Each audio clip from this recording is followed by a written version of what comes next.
All right, this is 3-2 multi-step equations with clearing fractions and dealing with decimals.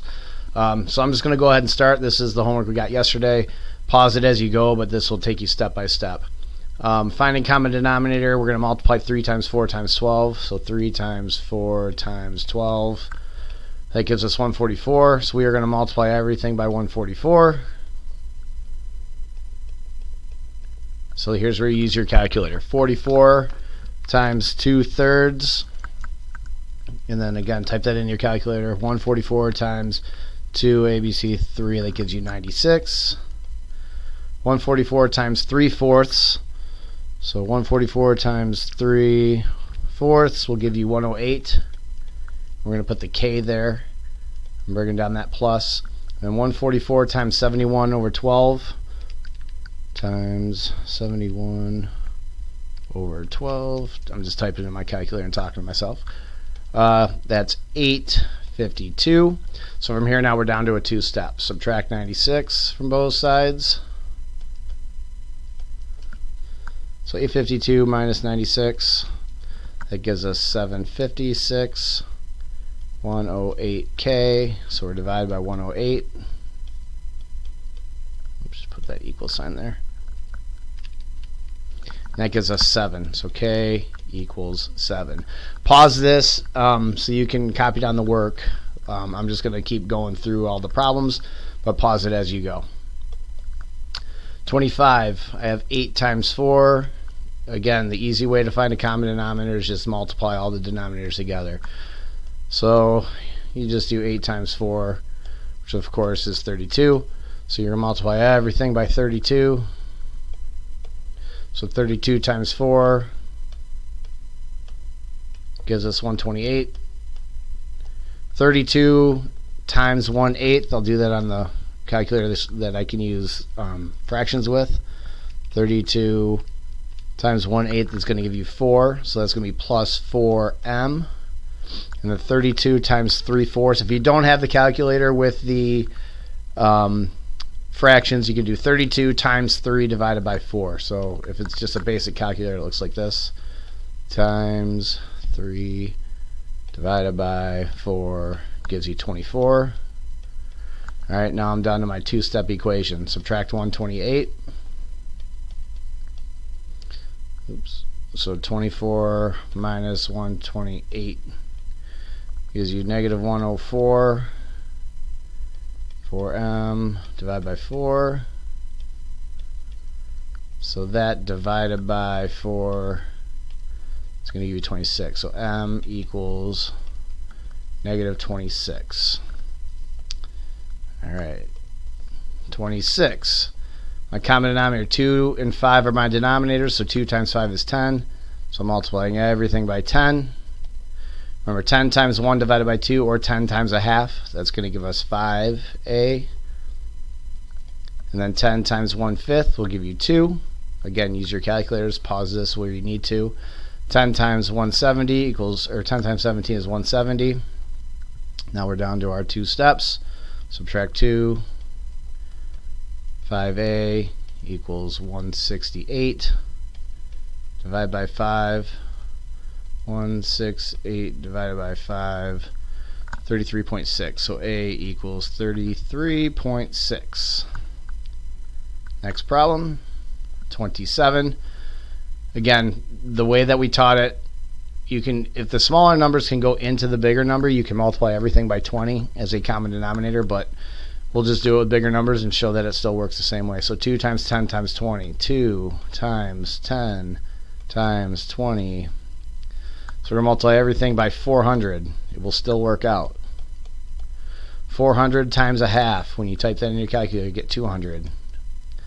Again, doing it the long way. 400 times 7 divided by 10 will give you 2800x. 400 times 13 divided by 20.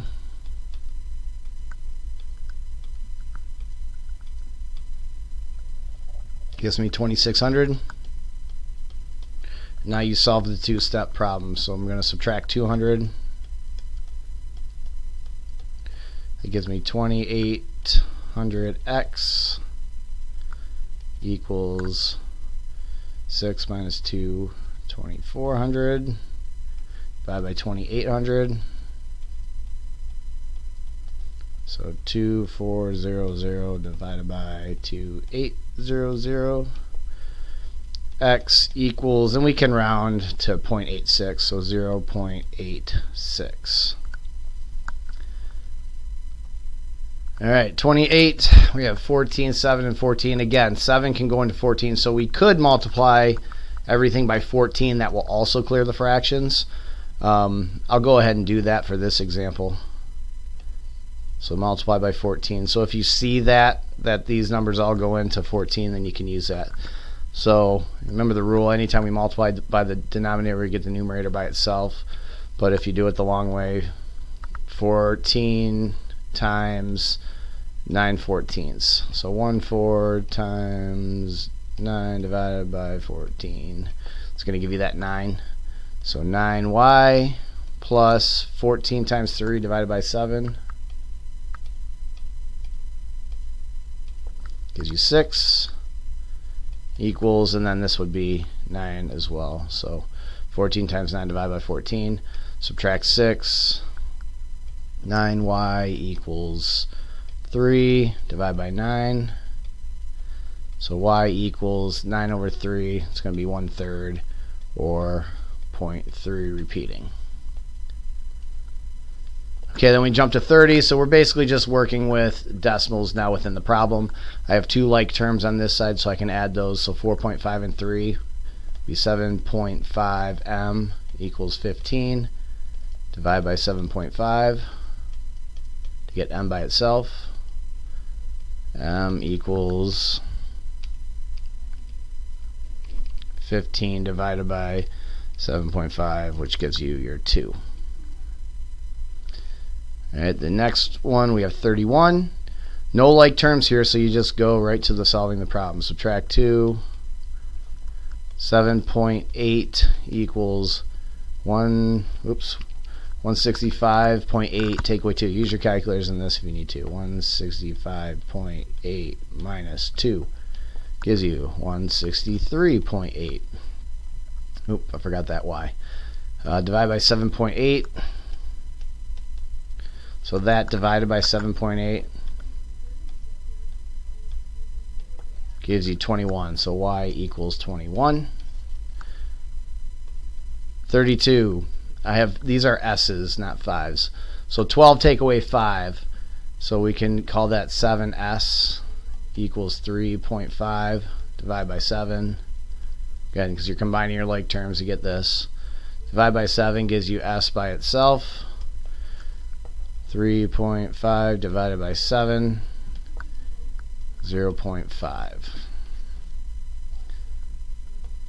39. Okay, now I have three terms on the left of the equal sign.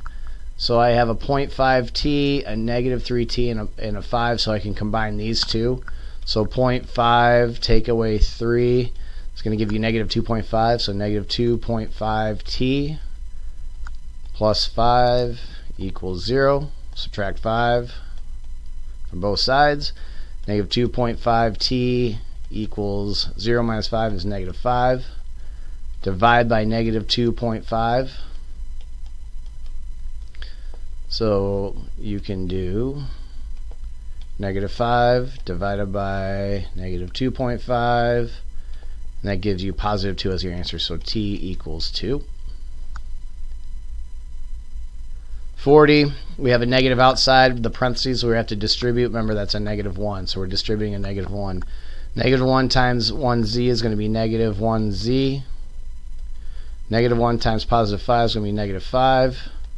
That equals negative 14. Then we do our two steps. So add 5. Negative 1z equals negative 14 plus 5. Type in your calculator if you need to, right? 14 negative plus 5 is negative 9. Divide by a negative 1 just to get it a positive. So positive z equals 9. Alright, notice here that they're all the same, right? So we can multiply everything by 15. Anytime you multiply by the denominator, it leaves the numerator by itself. So 15 times this would be A. 15 times 4/15 would be 4. 15 times 9/15 would be 9. One-step problem, subtract 4. A equals 5. It's a weird looking 5. Alright, one more. 0.5. We are just distributing the 0.5, so 0.5 times x is 0.5x. 0.5 times 12, it's half of 12, 6, but we can type it in if we need to. 0.5 times, remember that's a negative 12. It's going to be negative 6 equals 4. And then from here, you can add 6. 0.5x equals 10. Divided by 0.5. So 10 divided by 0.5 gives us 20. So x equals 20. And that's the assignment from the other day. Hopefully you pause as you went along. You can write down the correct answers, or as you were doing them, you're using this to check your answers.